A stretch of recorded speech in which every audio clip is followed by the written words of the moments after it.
Salazar, y esto es El Mundo Según Trump, un programa en el que analizamos las políticas del controvertido presidente de los Estados Unidos y sus repercusiones en México y el mundo. Pero antes de comenzar, vámonos a los temas del día.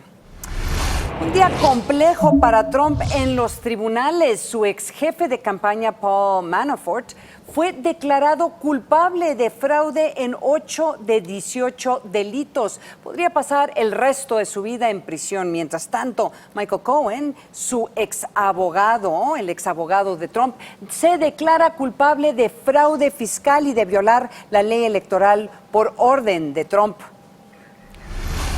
En un hecho poco usual, el presidente de los Estados Unidos critica a la Reserva Federal y sacude al dólar. Esta podría ser una semana de definiciones para el Telecán en temas clave. Tendremos el reporte desde Washington, D.C. con nuestro enviado especial. Ahí le doy la bienvenida a mi compañero Juan Pablo Spineto. Juan Pablo, qué día tan increíble de hacer este programa.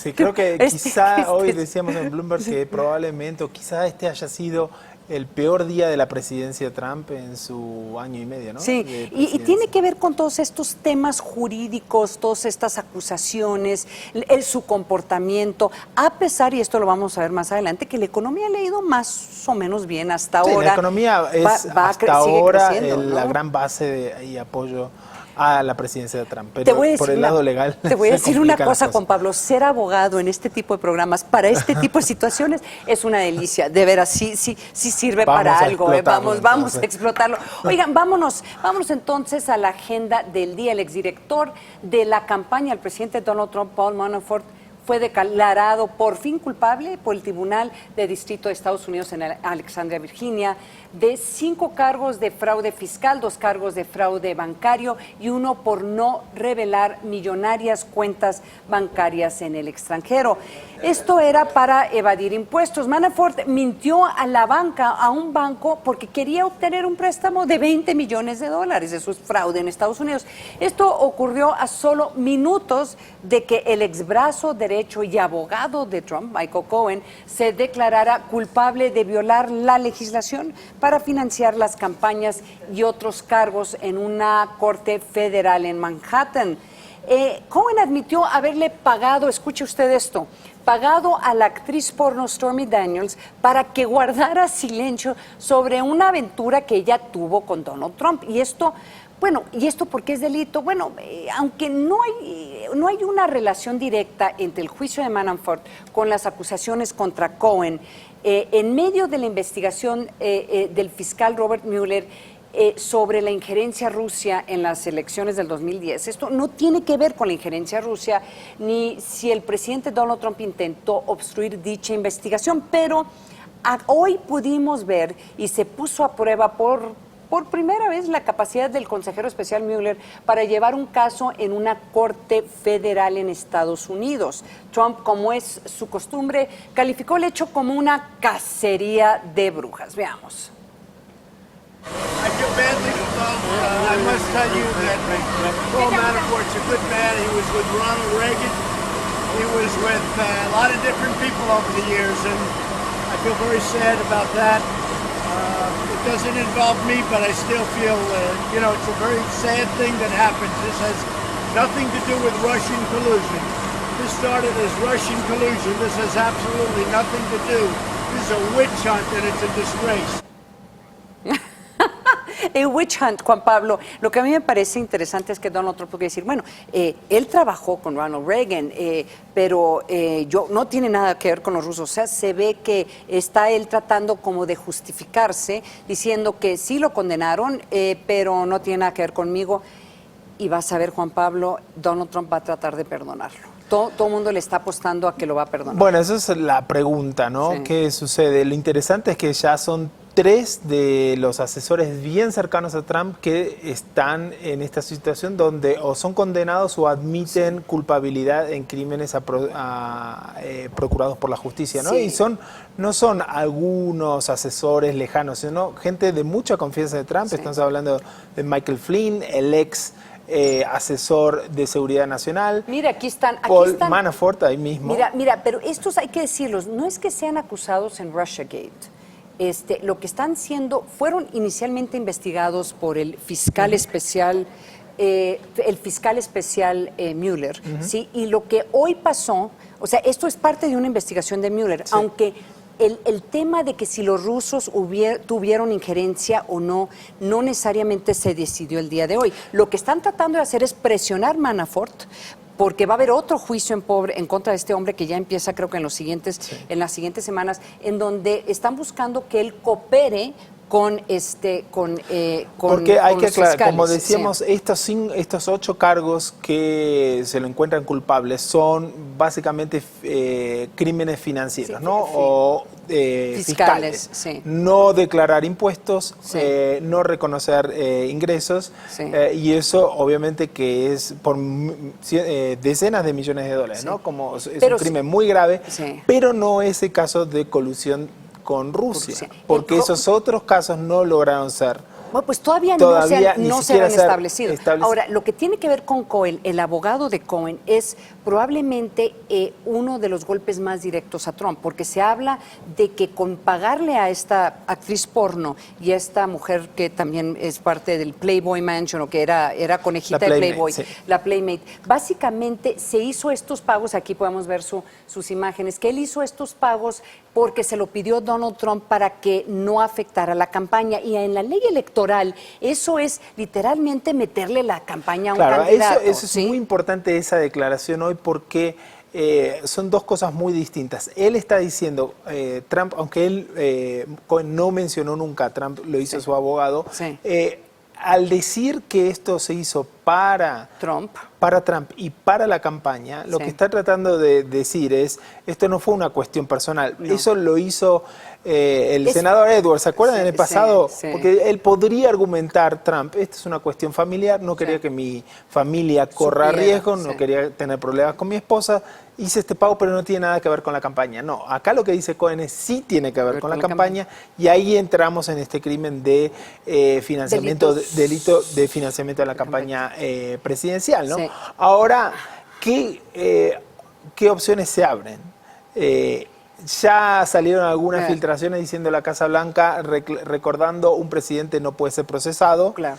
Déjame explicarle rápidamente eso. Lo que hay dentro del Departamento de Justicia hay unos reglamentos que dice que un presidente no puede ser procesado mientras que esté ejerciendo el cargo. Ya después puede ser procesado. Entonces, eso es lo que está argumentando la Casa Blanca, que en este momento no podría ser procesado. Lo que podría suceder es que con este reporte que saca el señor Mueller, el fiscal Mueller, es que con esta información debería de llevarse a la Cámara Baja y potencialmente iniciar un juicio político, o la parte inicial de un juicio político contra Donald Trump. Esa es un poco la apuesta más realista. Hay abogados y hay juristas constitucionalistas que están diciendo que sí se podría hacer la acusación aunque fuera presidente, y la Corte Suprema tendría que definir qué sí, porque hacer eso con no está, digamos, no está escrito en ninguna constitución. Son las guías del Departamento de Justicia. El Departamento de Justicia, de última, el jefe máximo es el propio Trump. Entonces, y el propio Trump podría incluso autoperdonarse, ¿no? Que fue algo que en algún momento ya se estuvo hablando, ¿no? Entonces, el riesgo es que todo esto termine en una especie de conflicto institucional y conflicto constitucional, presidencia con el Congreso, ¿no? También hay que ver, no sé si vieron en la lista, sí hay algunos personajes, el exsecretario, el exasesor de Seguridad Nacional, el general Flynn, él sí tiene también acusaciones, pero tampoco se le acusa de haber él tenido contacto con los rusos, que no reportó, y algunos contratos que no reportó. Papadeus, creo que se llama, también tuvo contactos con los rusos, pero tampoco hasta este momento no se le ha condenado. Él se declara culpable, pero también él podría tener información de esos vínculos. Aquí el tema, damas y caballeros, es si hay información de que Donald Trump sabía que los rusos querían apoyarlo y entonces por eso se robaron pues, los emails de la campaña demócrata que hicieron uso de Facebook y esa y eso reunión todas las redes ya sociales. famosa en la Trump Tower con estos asesores rusos, ¿no? Digamos, Pero... también ahí tiene que ver qué va a pasar más adelante con la actitud de Trump, ¿no? Sí. Porque él tiene que tener cuidado de lo que vaya a decir. Él está apostando que él va a decir lo que tenga que decir. Él sigue insistiendo que es una cacería de brujas. Y bueno, en eso estamos. Es un día, en términos legales, fue catastrófico para el presidente Donald Trump. Y vamos a ver cuál es su cómo se van a defender. ¿No? Sí, vamos a ver. Vámonos a otro tema, en otro hecho inédito del presidente Trump. Estamos llenos de hechos inéditos del día de hoy. Esta vez criticó a la Fed. En una entrevista exclusiva con la agencia Reuters, dijo que no está entusiasmado con la Reserva Federal manejada por Jerome Powell, a quien él mismo designó en el cargo por subir las tasas de interés y señaló que la Fed debería hacer más para impulsar a la economía. Es muy raro que un presidente critique a la Reserva Federal porque se supone que es independiente. Además, acusó a China y a naciones europeas de inducir la debilidad de sus monedas. Sus comentarios impactaron al dólar, que se depreció por cuarto día consecutivo. En una, pues es su peor racha desde marzo, pero no sabemos si es por los comentarios o por la situación política. Esto es rarísimo que comentarios políticos de un presidente pues, estén impactando tanto la economía, ¿no? No es raro que impacten los comentarios, sino que el presidente haga esos comentarios, claro, ¿no? Sí. Digamos, los comentarios así deberían impactar al mercado porque sorprenden, porque no son lo habitual, ¿no? Sí. Con Trump estamos ya acostumbrados a estos hechos y tampoco hay que decirlo, tampoco es el primer presidente de Estados Unidos que critica a la Fed. A nadie le gusta que suban las tasas de interés, pero lo cierto es que sí hay una experiencia de las últimas décadas de la presidencia de que esas críticas terminan siendo inválidas y terminan perjudicando la economía. ¿Por qué es así? Porque si la Reserva, supongamos que la Reserva Federal decide cambiar de acción porque lo dice el presidente. A ver, ¿tienes algunos datos que podamos compartir con el auditorio? Bueno, tengo los datos, si quieres podemos hablar del dólar, ¿no? Estamos hablando del dólar. Vemos como este es el dólar index en la terminal Bloomberg, es la evolución del dólar con una canasta de monedas internacionales. Vemos como en los últimos 6 meses vino subiendo constantemente, ¿no? Desde un nivel de 89 estuvo hasta casi 97, 95. Pero esto sube por la instabilidad en otras economías. Eso sube porque la economía de Estados Unidos está andando mejor que el resto de las economías. Está creciendo bien, el desempleo está bien bajo, la bolsa está subiendo. Es lógico que el dólar suba. Ahora, Trump no le gusta esto, ¿por qué? Porque en su visión mercantilista, un dólar fuerte hace que se perjudiquen las exportaciones de Estados Unidos. Y entonces vemos esta caída de los últimos días que mencionábamos, esos 4 días consecutivos, y esta caída adicional el día de hoy, que esa sí tiene que ver con estas situaciones judiciales que estábamos mencionando. Ahora, suponiendo que Trump quiere frenar esto y diga, vamos a debilitar al dólar diciéndolo, no quiero un dólar fuerte, y quiero que la Fed no suba las tasas de interés. A la larga esto de alguna forma va a tener que ajustar, es decir, no suben las tasas de interés, pero vamos a tener más inflación. Si tenemos más inflación, vamos a tener menos crecimiento y va a subir la tasa de interés de largo plazo. Pero este es un cambio radical a lo que estaba diciendo Donald Trump en enero, porque estaba viendo algunas declaraciones. En enero decía Donald Trump, yo quiero un dólar fuerte. Bueno, esa es la posición tradicional del dólar fuerte. Lo decía porque en ese entonces el dólar estaba un poco debilitado, ¿no? Entonces quiere un dólar fuerte y yo creo que lo percibía, si el dólar es fuerte, él es fuerte. Él es políticamente fuerte. Eso fue, digamos, la postura tradicional del Tesoro de Estados Unidos. De hecho, hubo durante Davos esa declaración del secretario de Tesoro, Steven Mnuchin, cuando dijo, bueno, el dólar débil tampoco está tan mal, y ahí sí obligó a Trump a decir, no, queremos el dólar fuerte durante ese evento de Davos. ¿Cómo afectó el peso? ¿Todo esto se apreció un poquito el peso el o no? peso es interesante, te lo íbamos a contar después con el tema NAFTA, porque está muy ligado al tema NAFTA. Entonces, la depreciación que vimos estos últimos días ha afectado del dólar, en alguna manera fortalecido al resto de las monedas, en particular a la libra esterlina que venía muy golpeada. Pero la otra gran noticia del día ha sido el S&P 500, el índice de la Bolsa de Estados Unidos, que hoy marcó un nuevo récord histórico, cruzando los 2.800, casi 2.900 puntos.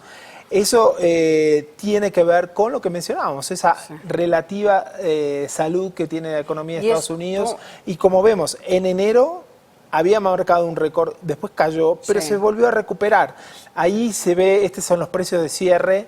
Ese récord que se marcó hoy fue durante el día, después no llegó a sostenerse ese récord al momento del cierre, y esto significa que el mercado, el bull market, como se lo llama, ese mercado de optimismo, se mantiene, ¿no? Ya va casi una década en donde las acciones de Estados Unidos continúan subiendo con sus idas y vueltas, ¿no? Pero siguen subiendo. Qué buen la tendencia punto el de largo tuyo, porque plazo. hay que recordarle al auditorio qué estaba sucediendo hace 10 años. Estábamos ya en una crisis, pues la depresión histórica que ha marcado de una forma u otra las economías y la forma en que estas grandes economías manejan sus instituciones, sus bancos. O sea, cambió la forma en que el Estado pensaba que tenía que controlar o no, o qué tanto tenía que supervisar estas instituciones.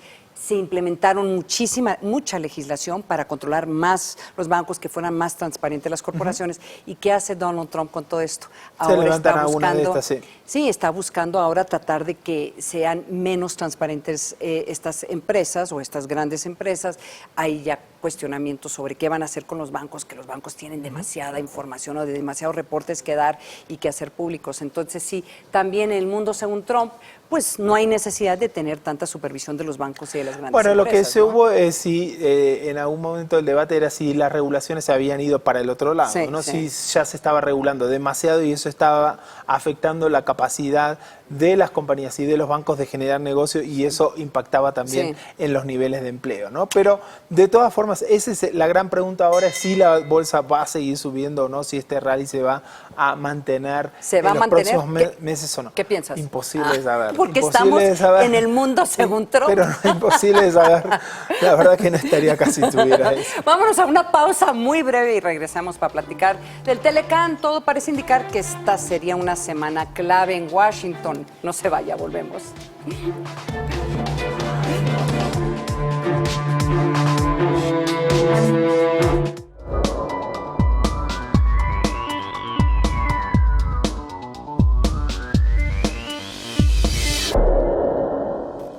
¿Cómo acabaron los mercados financieros y cómo arrancó el mercado político? Un noticiero que da seguimiento a la información que marca la agenda en México.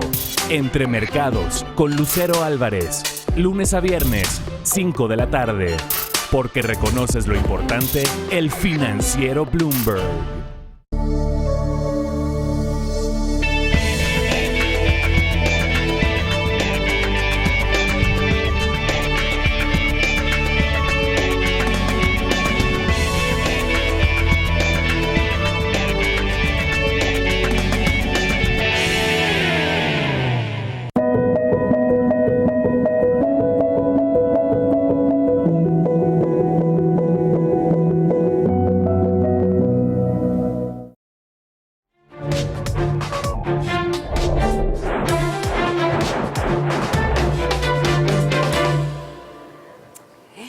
Gracias por continuar con nosotros aquí en El Mundo Según Trump. Mire, a pesar de que por el momento Canadá no está sentado en la mesa de negociación del Telecán, su primer ministro Justin Trudeau asegura que se mantiene optimista para lograr un acuerdo benéfico para los tres países. Por lo pronto, este martes viajó a Washington, D.C. el secretario de Economía, Ildefonso Guajardo, para reunirse con sus contrapartes de Estados Unidos, mire, con el propósito de ya cerrar los temas más álgidos en la renegociación del Telecán.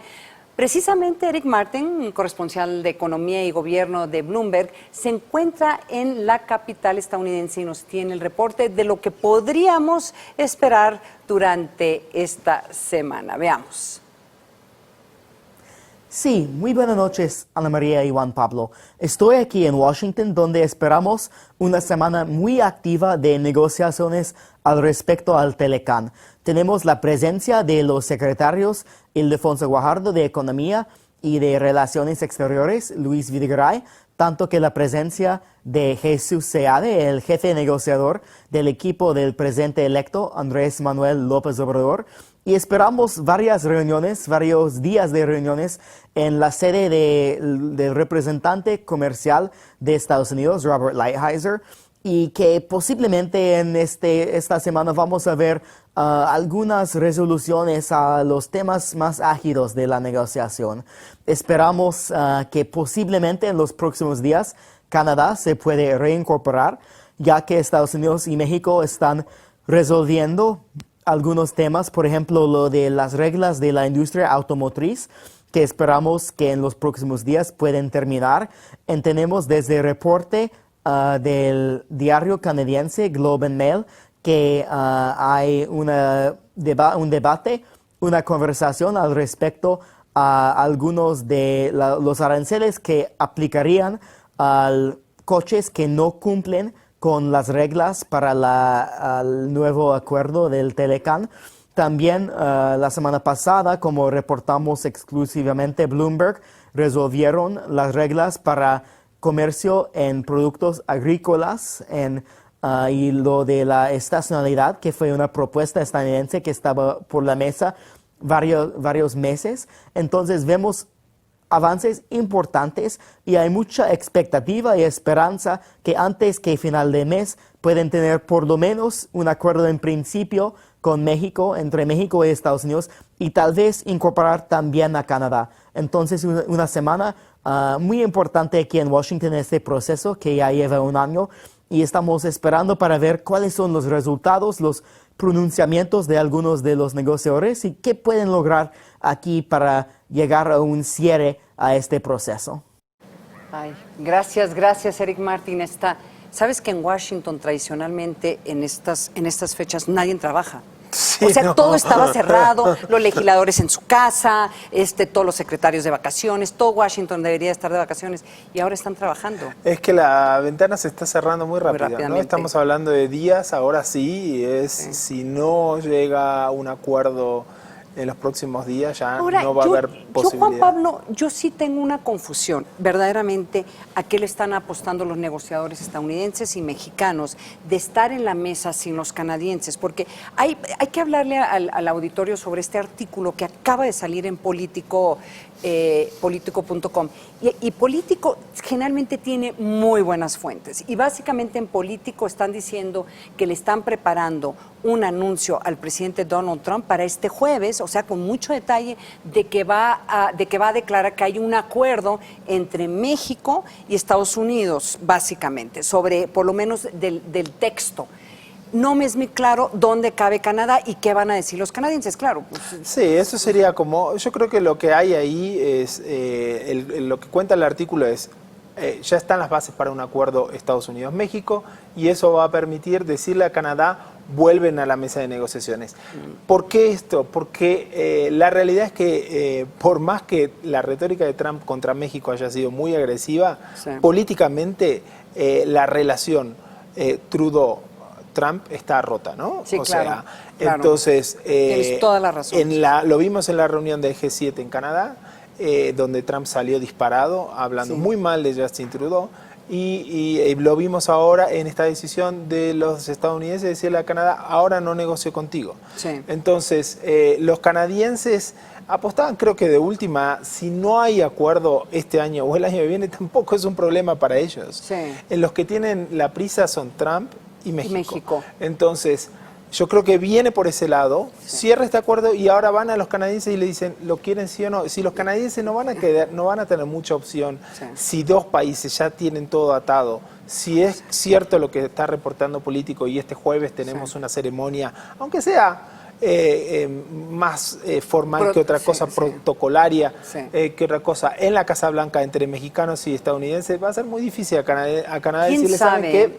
Hoy no. ¿Sabes quién? Puede ser que no. Porque, como tú dices muy bien, y creo que es muy importante subrayar lo que acabas de decir, Canadá puede esperar.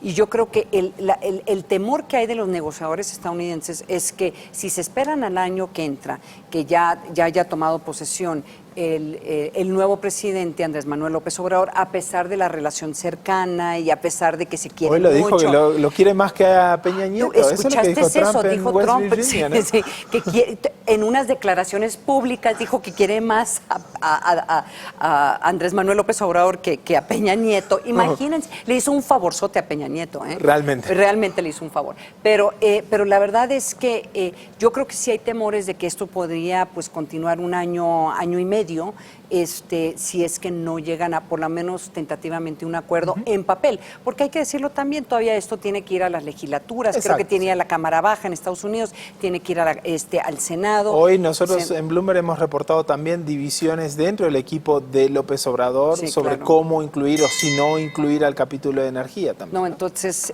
hay que seguirlo muy cerca. Podría haber muchas sorpresas Pero es ahora, ¿no? semana. Digamos, sé que lo hemos hablado varias veces en este programa, pero la ventana se cierra en los próximos días, ¿no? ¿Seguro?